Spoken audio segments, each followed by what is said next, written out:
Welcome to The Explainer. Today, we're diving into a philosophy that honestly has been misunderstood for over 2,000 years. We're going to challenge pretty much everything you think you know about what it means to be Stoic and uncover this vibrant, active way of life that guided some of the most powerful and resilient people in history.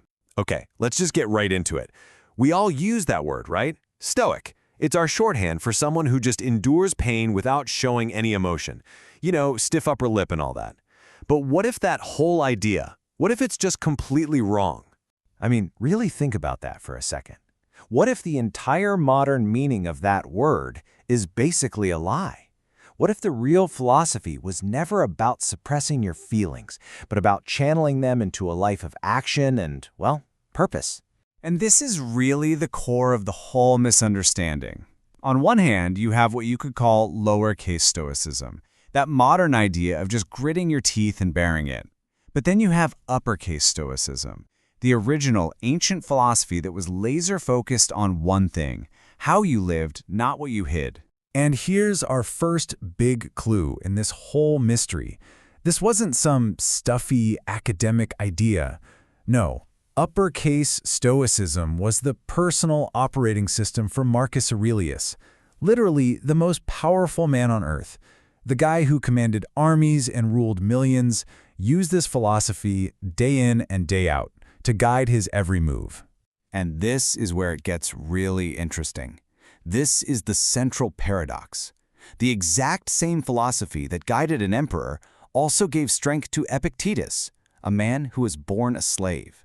He had zero worldly power, no control over his own body even, and yet he found this incredible freedom using the very same principles. So how? How can one philosophy serve both the master of the world and a man in chains? And the answer is crucial. The real Stoics weren't emotionless robots, not even close. These were people who loved fiercely, who grieved deeply, who fought in the great battles of their time. They raised families. They lived full, messy, engaged lives. This philosophy was never about escaping life.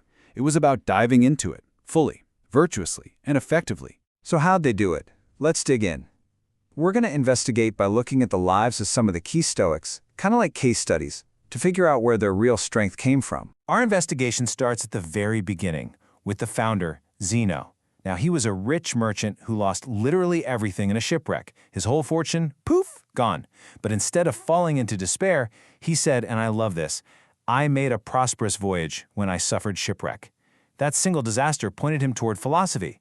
So right from its birth, Stoicism wasn't about quiet thinking. It was forged in the fires of action and misfortune. Now, the plot thickens. Let's look at two giants of Stoicism who took completely different paths. On one side, you've got Cato the Younger. This guy was a man of absolute ironclad integrity. He refused to compromise, stood up to Julius Caesar, and ultimately died a martyr for his cause. Then, on the other side, you have Seneca. Brilliant, super wealthy, an advisor to the monstrous Emperor Nero. He made compromises that are frankly hard to stomach, and it led to his own tragic end. Same philosophy, but their actions, worlds apart. This raises a really important question for our investigation. I mean, if two of the most famous Stoics could apply the philosophy in such wildly different ways, then its power can't just be about following a strict set of rules. So where does the real strength of Stoicism actually come from?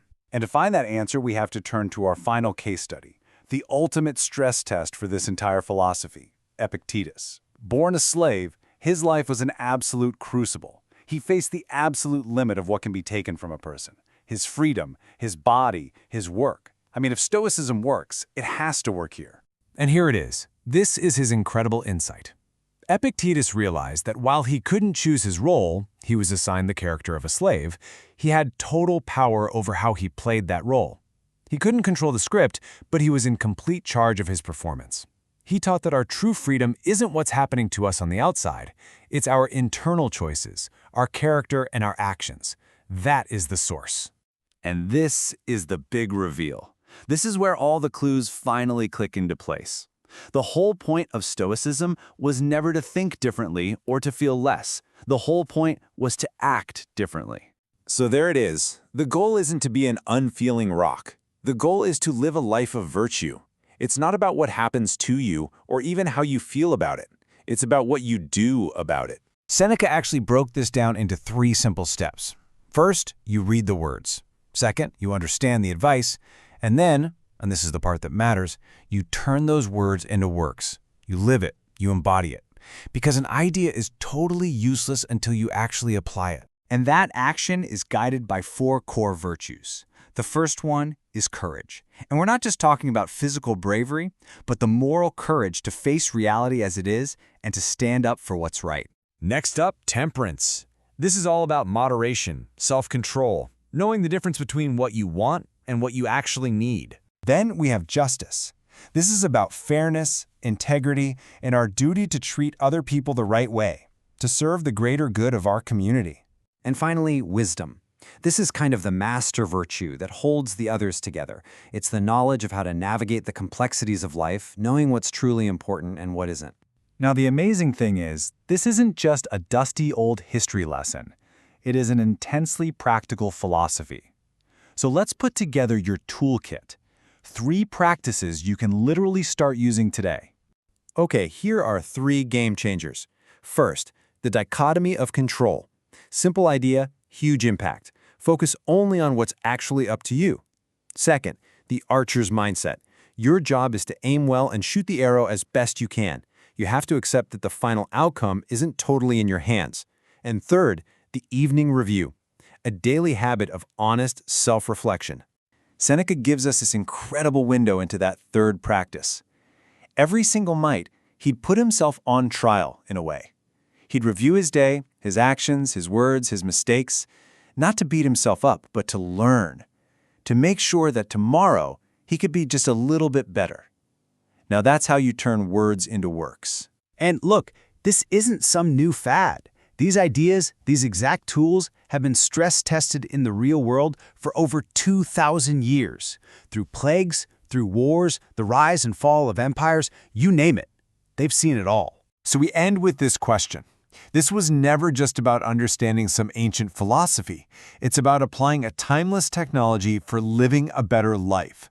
So if these principles could guide the most powerful person on the planet and at the same time give freedom to a man in chains, what problem, what challenge, what part of your world could it help you reshape?